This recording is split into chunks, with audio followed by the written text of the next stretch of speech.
तर पाठीमागच्या तासिकेमध्ये आपण डायरेक्ट व्हॅरिएशन या ठिकाणी पाहिलं होतं. तर डायरेक्ट व्हॅरिएशनमध्ये समजा आपण दोन क्वांटिटी घेतल्या, समजा एक आणि वाय, एकमेकाला डायरेक्ट व्हॅरिएशन होत असतील, व्हॅरीज होत असतील. समजा एखादी पेन 10 रुपयाला आहे, म्हणजे एक पेन 10 रुपयाला आहे, तर 2 पेना 20 रुपयाला, 5 पेना 50ला, 12 पेना 120ला, 6 पेना 60 रुपयाला. तर अशा प्रकारच्या ठिकाणी आपण काय पाहिलं होतं, डायरेक्ट व्हॅरिएशन या ठिकाणी स्टडी केली होती. म्हणजे ही एक बाब आहे, म्हणजे 1, त्याच्या रिलेटेड बाब 10 आहे, त्याच्यापेक्षा खालची बाब या ठिकाणी एखादी बाब वाढली त्याच्यापेक्षा वरच्यापेक्षा, त्याच्या संबंधित बाब या ठिकाणी वाढत होती. ओके. तर अशा प्रकारच्या व्हॅरिएशनला आपण डायरेक्ट व्हॅरिएशन, समचलन असं या ठिकाणी आपण थोडक्यात म्हटलं होतं. ओके. आज आपण ठिकाणी इनव्हर्स व्हॅरिएशन या ठिकाणी आपण थोडक्यात स्टडी करणार आहोत. याचं सगळंच आपण इक्वेशन वगैरे सुद्धा पाहिलं होतं. ओके. म्हणजेच x is directly proportional to y. Okay.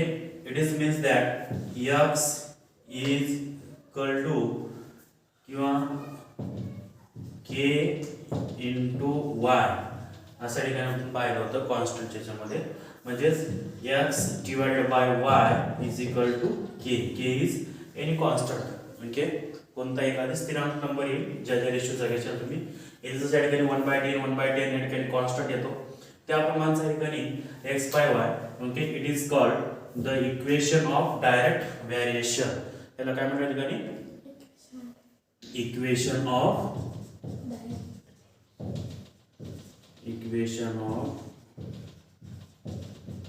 Direct variation. Okay. समचलनाचं समीकरण. ओके. समचलनाचे समीकरण अशा ठिकाणी आपण थोडक्यात त्याविषयी पाहिलं होतं. ओके. म्हणजे कुठल्याही दोन क्वांटिटी असतील त्यांचा ratio is equal to constant. Okay. हे आपण इक्वेशन म्हणून या 3 फॉर्ममध्ये आपण थोडक्यात स्टडी केली होती. आज बघूया इनव्हर्स व्हॅरिएशन.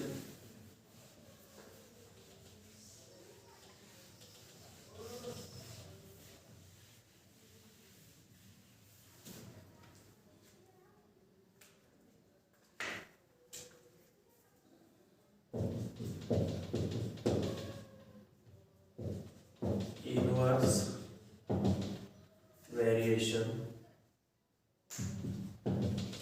याला आपण व्यस्त चलन म्हणतो. कोणतं चलन? व्यस्त चलन आहे. त्याशी समचलन पाहिलं होतं, आज ठिकाणी आपण व्यस्त चलन. तर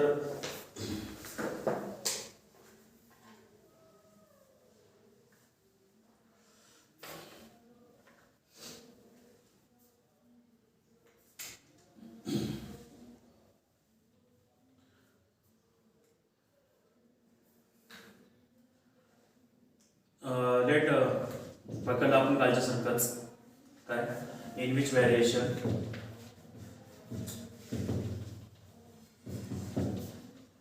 त्याच्यापेक्षा उलट घडते. आपण याचं उदाहरण पाहिलं होतं.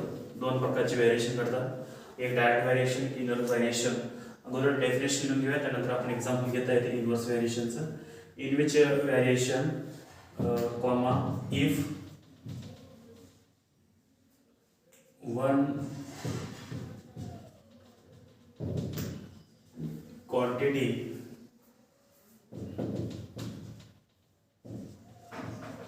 increases their related quantity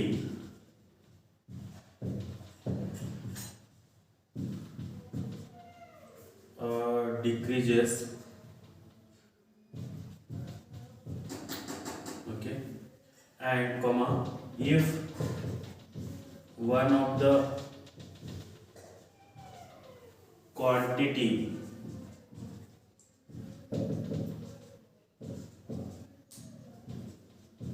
decreases their related quantity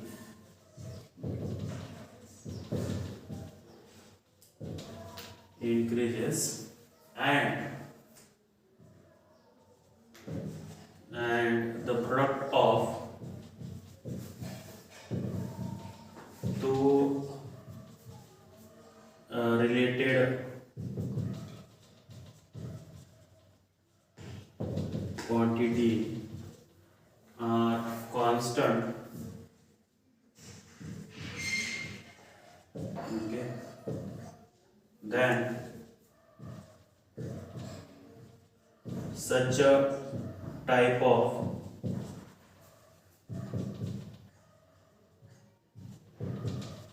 variation are called inverse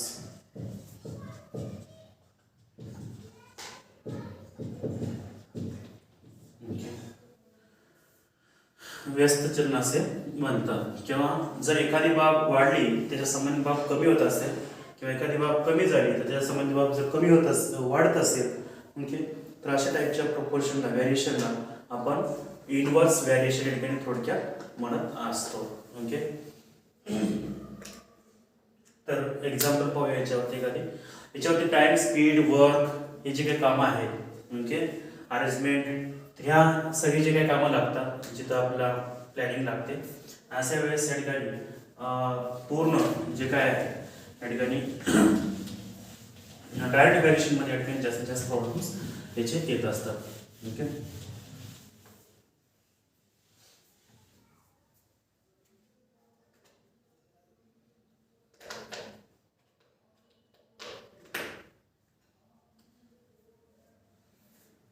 तर समजा आपण त्याशी घेतलं होतं स्पीड, टाइम, वर्क वगैरे वगैरे, तर आज पण तेच पाहूया. या ठिकाणी आपण आपल्याकडे डिस्टन्स आहे, डिस्टन्स 400 किलोमीटर या ठिकाणी आपला चालायचं आहे. आपला स्पीड दिली तरी स्पीड घेणार आपण आणि आपला टाइम काढायचा. समजा टाइमचा फॉर्म्युला आपल्याकडे आहे डिस्टन्स अपॉन स्पीड. ओके, तर आपण स्पीड घेतली काहीतरी आणि इकडे टाइमचा कॉलम केला आपण. ओके, असे दोन कॉलम बनवले आपण आणि तिसरा कॉलम प्रोडक्ट म्हणजे गुणाकार यांचा. याला आपण एक्स म्हटलं, याला वाय म्हटलं.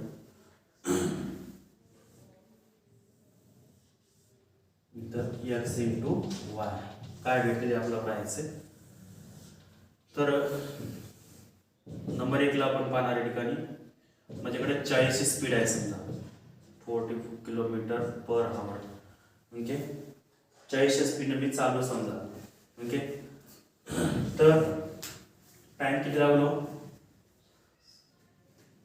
10 तास लागते, बरोबर आहे ना. हे शून्य कटला, हे शून्य कटला, 400 भागिले 40 करून बघायचा. शून्य कटला, शून्य कटला, 4 एके 4, शून्याचा शून्य, 10 hours. ओके, ह्या दोघांचा गुणाकार करून घेऊया आपण. किती येते? 400. ओके, समजा मी 80 च्या स्पीडने गेलो, याच्यापेक्षा दुप्पट. ओके, याच्यापेक्षा काय केलं ठिकाणी मी दुप्पटच्या स्पीडने गेलो. किती लागतं मग या ठिकाणी? याच्यापेक्षा स्पीड जर दुप्पट झाली, टाइम अर्धा लागेल फक्त. काढून बघू शकता 5 तास. ओके, आणि दोघांचा गुणाकार केला तर एवढंच येते, एक्स इंटू वाय केला तर. ओके, 80 गुणिले जर 5 करून बघितला तुम्ही तेवढंच येते या ठिकाणी, काहीच त्याच्यामध्ये होणार नाही तुम्हाला. त्यानंतर आपण 200च्या स्पीडने गेलो, समजा ट्रेन वगैरे.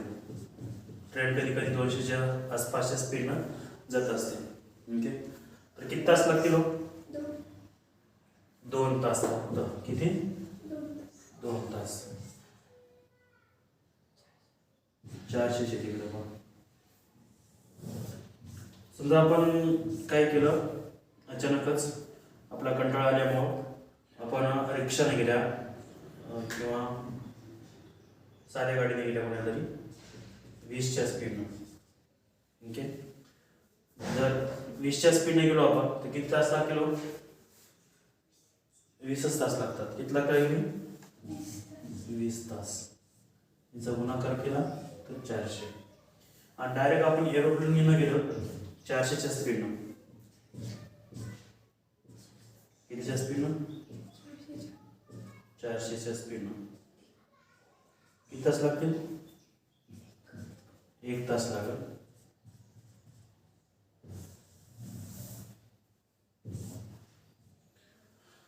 तर या ठिकाणी एक गोष्ट फिक्स आपला कळून चुकली की यांचा प्रोडक्ट डायरेक्ट इनव्हर्स व्हेरिएशन मध्ये प्रोडक्ट म्हणजे दोघांचा गुणाकार जर केला आपण x * y, ओके, तर या ठिकाणी आपला कॉन्स्टंट भेटतोय. आता बघा आपण व्याख्यामध्ये काय लिहिलं होतं? इथे 40 किलोमीटर आहे तर तुम्हाला 10 तास लागेल. आता याच्यापेक्षा इथली इन्क्रीज झाली, बरोबर आहे ना? इन्क्रीज झाली तर इकडे त्याच्या संबंधित जे काही बाब आहे किंवा क्वांटिटी आहे ती डिक्रीज झाली. आता पुन्हा याच्यापेक्षाही अजून इन्क्रीज झाली तर ही अजून ह्याच्यापेक्षा डिक्रीज झाली. याचं ऑब्झर्वेशन करायचं. याच्यानंतर ही अचानकच डिक्रीज झाली, ओके, तर त्यानंतर ह्याच्यापेक्षा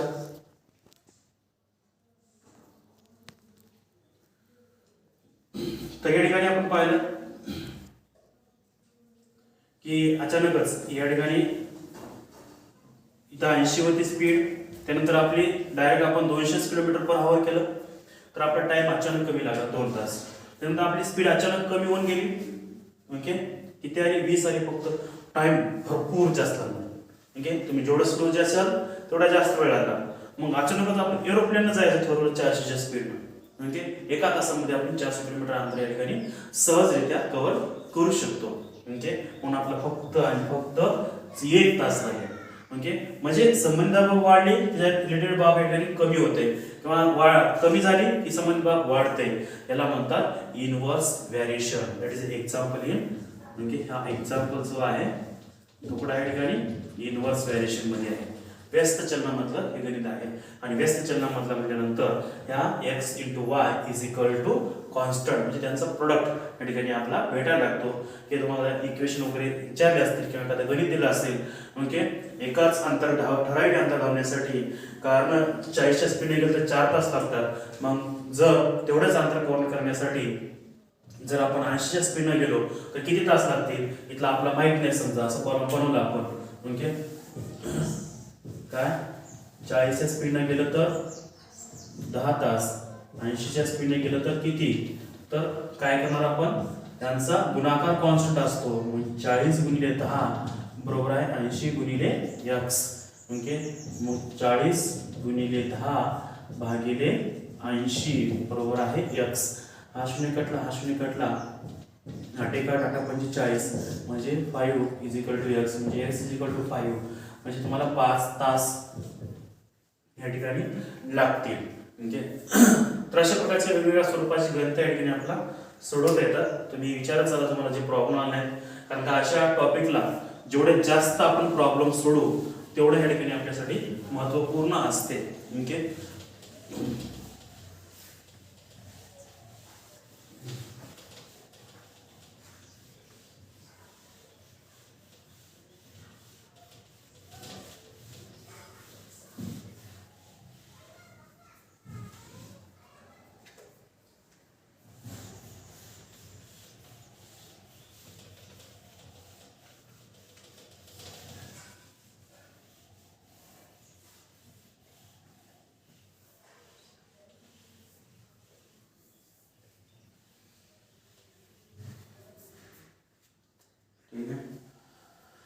तर समजा दोन क्वांटिटी आता या ठिकाणी आपला इक्वेशन रिप्रेझेंट करायचं आहे इनव्हर्स व्हेरिएशनचं. तर याच्या ठिकाणी इनव्हर्स व्हेरिएशनचे आपण ठिकाणी इक्वेशन रिप्रेझेंट करूया, ओके. लेट असं स्टेटमेंट आहे समजा, okay. x is inversely proportional to the y, okay. किंवा x is inversely varies to the y असं असं ठिकाणी चालते. काय x इज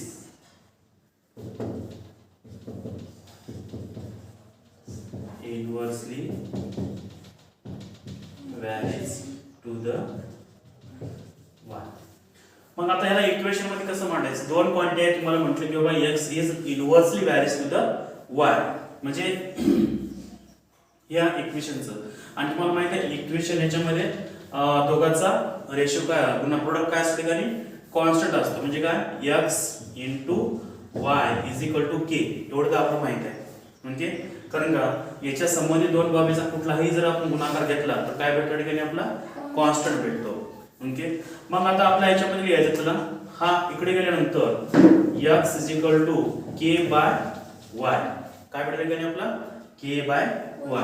आता याला कॉन्स्टंटला काटा घ्यायचा, आपण डायरेक्ट वाचायचं आहे याला, तर x is inversely proportional to the म्हणायचं असेल तर 1 बाय y, त्याचा काय पुढच्याचा रेसिप्रोकल येतो. म्हणजे आणि हे झालं वाचन त्याचं, आणि हे झालं त्याचं इक्वेशन. हे तिन्ही पण इक्वेशन आहे त्याचे, इक्वेशन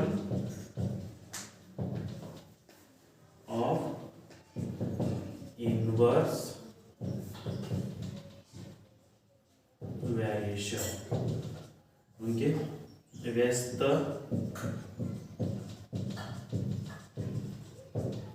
चलनाचे समीकरण. कोणाचे समीकरण आहे ठिकाणी, व्यस्त चलनाचे समीकरण आहे ते, equation of inverse variation. Okay, x inversely proportional to the y असं लिहित असेल, x directly proportional to the y बनला, तुम्ही काय होतो डायरेक्ट झालं होतं x directly proportional to y असं आलं होतं. आता x inversely proportional to the y म्हणजे y चा इनवर्स, कोणाचा इनवर्स या ठिकाणी y चा इनवर्स, पुढच्या क्वांटिटी ठिकाणी इनवर्स घ्यायचं, म्हणजे एक नावच आहे. असं जर दिसत असेल याला इनवर्स म्हणायचं आणि याला डायरेक्ट म्हणायचं. काय म्हणजे ठिकाणी डायरेक्ट, म्हणजे x इज म्हणजे यांचा ठिकाणी डायरेक्ट रेशियो होतो, यांचा प्रोडक्ट तयार होतो. ओके, म्हणून ह्याला वाचन करताना x इज डायरेक्टली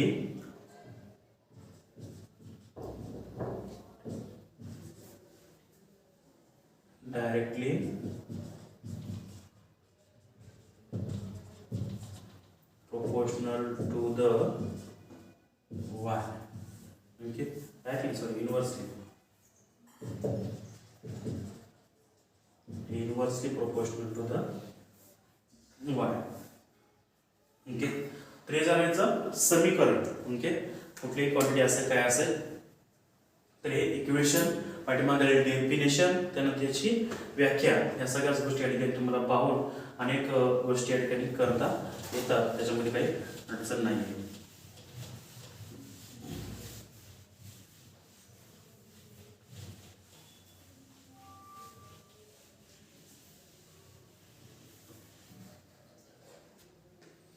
ठीक आहे, तर होमवर्क करा. याचा किती टॉपिक आहे, 5वा आहे ना, 7वा आहे. तर कालच्या याच्यामध्ये अगोदर तुम्हाला 7.1 दिला आहेच, तर याच्यामध्ये 60 एक्झाम्पल आणि त्यानंतर 2 नंबर प्रॅक्टिस सेट 7.2. म्हणजे हे करा, काही अडचण असेल तरी विचारा.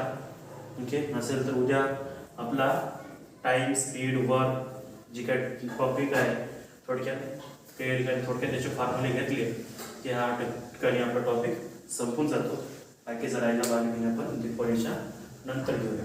ओके, धन्यवाद.